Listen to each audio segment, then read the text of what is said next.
this YouTube video took me 10 years to make. And that's kind of clickbait, but it's also kind of not. And even me shooting this very video, I procrastinated so much of it. Now, I was talking to a friend who actually challenged me to, not challenged me, I guess pushed me to make this video because I talked a lot about YouTube and filmmaking and my interest in it. And the deadline was today, and I did everything else except make this YouTube video. And I was laughing with him because I said, my apartment has never been as clean as it has been when I had to make this video. I cleaned my apartment, I redid all the apps on my phone, cleaned everything up, cleaned my email inbox. I procrastinated and just did everything else except sitting down and making this YouTube video. And I even thought, what am I going to wear? Blah, blah, blah. It doesn't matter. I'm wearing this like pizza hoodie. It doesn't even matter. It's warm. It's cold here, so I'm just wearing this. But yeah, this YouTube video did take 10 years to make, which is, like I said, kind of clickbait, but kind of not. Now, the story starts in 2014. Is this recording? Okay, good. It's like, when you leave the apartment and you're worried about whether you left the stove on or not. That's me with recording. But anyway, so I uploaded my first video in 2014. And if you guys weren't around YouTube, it was a very different place back then. But I saw some friends who were on YouTube and they were starting to blow up, get a bit of traction. I don't know if she remembers this, but there's this YouTuber. She was a friend of mine, Chloe Morello. She started YouTube probably a bit before then, and she had about 10 to 20,000 subscribers. And she was like, yeah, you should start a YouTube channel. I was like, okay, cool. So I started the channel, and it was sort of about, I guess, the stuff I write about now, which, by the way, you can check out my Substack, michaelkbotang.substack.com. And yeah, so basically about philosophy, about life. And yeah, I was like a 20-something-year-old kid talking about life, talking about self-help, like a lot of young kids do, which there's nothing wrong with that per se. But I think even then, I felt like I had a little bit of self-awareness that I was talking about all these big things in life, but I was so young, I hadn't gone through much of anything yet. So made a whole bunch of videos. I'm going to maybe show some clips here. And I actually got a little bit of traction. I felt like I got out there. I interviewed but I asked this question to this Buddhist nun, Kadre La. I think she's like a friend of the Dalai Lama. And it's just like a kid just starting out on YouTube. It was pretty good, got some traction. But end of the day, I kind of knew in my heart of hearts that I was... I don't know if I felt like I was full of shit, because this is kind of the thing, right? If you don't think you're worthy, you sort of make it true, like a self-fulfilling prophecy. But I kind of felt like I didn't actually have the life experience to be talking about the things that I actually was talking about. I'd be talking about, oh, you have to do this, you have to do that. I'm like, dude, I'm like 20-something. Like, I don't know anything. So I made a few videos, 2014, and sort of hung up my boots for a couple of years and didn't really do much of anything, but it was always stuck in my mind, this YouTube thing. This YouTube thing is drawing me back. So I came back in 2016, and again, I'll show you some clips. It was a totally different aesthetic when I was in 2014. I was just in my bedroom with like a crappy, just a terrible Logitech camera, just like well, you might have seen the clips that I chucked in, but just awful quality. I don't even know. You just look back and you're just like, ugh. 2016, new wave. So I'm getting out there. I'm filming outside. Again, talking about a philosophy that's a little bit more evolved. Some more spiritual, headier topics. And I also started to get into Brazilian Jiu-Jitsu, which changed the whole game, because I don't know if you guys have done martial arts or if you've got some sort of physical discipline, but that definitely influenced my philosophy. So I was like, yeah, I got this whole new sort of stream of ideas and actions to work with. And yeah, I was making content. 2016 literally started January 2016. Started making content, And there might be some day where I release those from the vault again. But that kid, that 2016 version of me had some nuggets of gold. Really, really good stuff. And you could see the thought patterns that I was starting to form. And it was funny because I was looking through these old videos and I'm literally writing on the exact same stuff I spoke about like 8 to 10 years ago. But yet again, I stopped and I look back and I don't know why. I think, I just checked, by the way, it was 9 months. It was literally January to September 2016. There's about 30 videos there. So I had like a, whoops, just wanted to check, yeah. Okay, still recording. Had a good run, but I just stopped. And I don't know why. I don't know why. Maybe the same thing again, like self-doubt, maybe consistency, maybe doing YouTube for the wrong reasons. Because I think when I started off, I do remember having this idea like, yeah, I'm gonna make it. And I just remember spamming my videos everywhere. Don't know if you guys remember Google Plus, but I would join like 100 different Google Plus groups and be like, hey, I just dropped a video on meditation. I just spam it in like 200 different groups, hoping that I'll blow up. And I think that fuel, just wanting to blow up, wanting to go viral, wanting to get the 100,000 subscribers, a million subscribers, I don't think that's a good fuel if you want to create art, if you want to create content. So 2016, I stepped away again, took some time out, again, back to YouTube 3 years later, 2019. And this is, again, another different aesthetic, another new wave. This time was more artsy. So I actually produced a documentary short myself. Never really got released, never got traction, because actually it took so long to produce. One of the subjects actually wanted to pull out of the documentary, and the whole point of it was meant to follow 4 subjects, and it was about like race relations and stuff in Australia. So without the 4th person, it was kind of like, and yeah, I hired some studio space, met a lot of other cool creators. Abbas, which I'll show you some video. This is from the studio. It was Abbas was a graphic designer, a good friend of mine, who introduced me to the studio and met a whole bunch of creators. Was like, yeah, this is the thing. This is the time. I'm gonna create, gonna crush it. Yada yada yada. And it was a good vibe. Like, I'll post some of the clips here. It was a really good vibe, and I did create a lot. But again, I stepped away from what I loved. This time was different.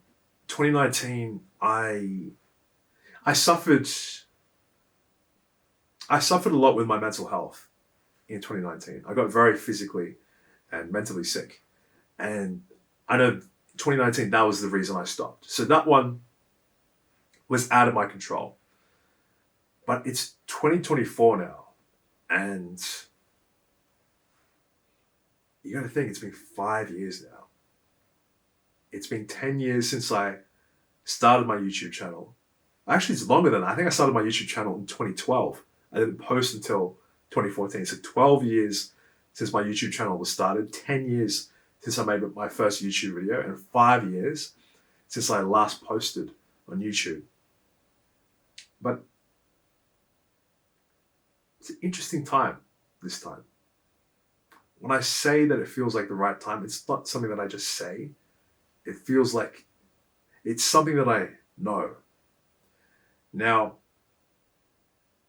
I don't know how much I can say about this, but I've moved to a completely different area, a place that... Actually, why am I being cagey about where I live? I live in Melbourne. I'm not like some super famous person. Like, I live in Melbourne. I used to live in Sydney. I moved to Melbourne. And I moved here for art because a couple of years ago, about a year and a half ago, there was a circumstance that I can't get into too much, but it was really awful. I thought I was going to lose everything. Like, someone just really had it out for me. They just really didn't like me, and it was a horrible circumstance. And I thought, wow, this is just terrible. And it was a tough situation, but it made me think, look, if a nasty person can come along and just attack you, right? In a, like you say, metaphorical sense, and everything that you've worked for can be lost that easily. You may as well just go all in, like literally all in on your dreams, like all in on every single crazy, wild, ridiculous notion or idea or dream that you've got. And that's what I did. I sold, not everything, I sold most of my furniture, most of my stuff. I lived literally right in the middle of the city in Sydney, had a nice townhouse I was living in, moved everything, packed everything, drove my car 8-9 hours from Sydney to Melbourne, and yeah, arrived. And I was technically homeless for like 6 weeks. I didn't have a place to live. I didn't have a lease. I finished up my lease in Sydney, came here with a few $1,000s in savings, thinking, okay, it's not going to take too long to find an apartment in Melbourne. And it took me about 8 weeks to find it. It actually took me more than that. It took me 3 months. But to be fair, part of that time I was in Thailand. I was in Thailand for a month between Sydney and Melbourne. But in the other 2 months I was in Melbourne, I couldn't find a place. I was bouncing between Airbnbs, hotel rooms, friends' couches, and I was like, man, I'm running out of money. I can't afford these ridiculous Airbnbs and hotels, and I was down to like literally my last few $1,000s, which would just have been enough to cover like the bonds and the first few weeks of rent. Actually, I paid a few months of rent up front because the property market in Melbourne is screwed. And I was like, damn, I really don't know if this is going to work out. And yeah, I checked out this apartment. I was like, damn, perfect location. It's close to the gym. It's close to where the action's happening. And I just put in my application for the rental and I'm not a religious person, but I just put full faith into fate, whatever you want to call it, a higher power. And it worked out. I got this apartment and I've set up this little studio. And all that sacrifice and all that work to move here was literally just for art. It was for YouTube and for writing, which I've done a lot of writing, but I'll go back to the challenge that a friend said to me. I talked about YouTube and dabbled in YouTube for 10 years. And I even moved to a whole different city to pursue art. But I've been in Melbourne for 6 months and I haven't filmed a YouTube video until now. I've been writing a lot. I've been a writer since before I started my YouTube channel, since I was like a teenager. So writing I've done, but YouTube, I literally came here for one purpose and I wasn't doing it. So my friend, David, he said, will you commit to making a YouTube video? That was last week. And I said, yes.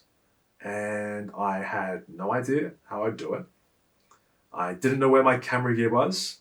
I didn't know this tripod is like, it was tucked away somewhere in a cupboard that I had to pull out. And it's just like, wish you guys could see it. I might take a video of it later. It was just falling apart. I had to pull some light stands out of storage. I put it together somehow, and it's not pretty. But then I realized it doesn't have to be pretty. It just has to get done. It doesn't have to be the perfect YouTuber studio. It doesn't have to be anything like that. You just have to get it done. And I even wrote not a full script. I wrote some notes on this video, which I haven't read. I didn't read them as I spoke this, because you guys saw I was just talking to the camera. So yeah, I passed the challenge, I guess. I made the YouTube video. So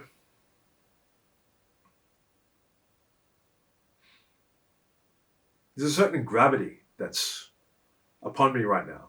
because this is my 4th time coming back to YouTube. So 2014, 2016, 2019, and then I'm back in 2024. And my commitment is to make awesome art. And right now it's going to be a little bit rough around the edges, but I don't know. I got a good feeling about Melbourne. I moved here for a good reason. This city is flush with art. Everywhere you go, there's art.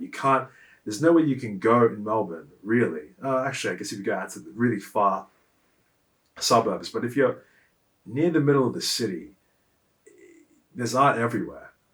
And I want to contribute to that. I want to make some really dope art. So, how long have I been ranting for? Geez, 15 minutes. Wow. Didn't feel like 15 minutes I was talking. Yeah, so stay tuned. Thanks for watching. See ya.